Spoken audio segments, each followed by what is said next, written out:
Now that we've covered the basics of hold and break levels on the bottom of the chart, let's move to the top.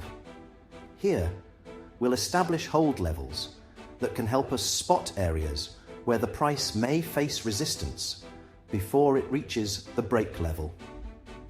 Before any downward move begins, there's always a green candle. Identifying this candle is the key to setting up the first hold level at the top of the chart.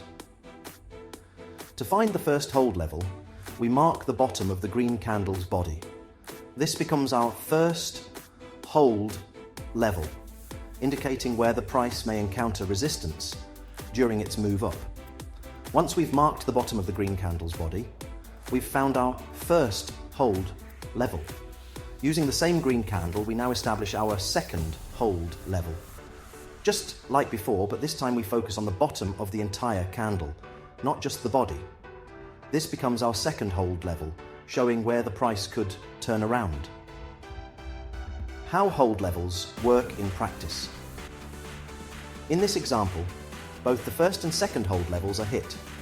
When the price tests these levels, the market reacts with a move down.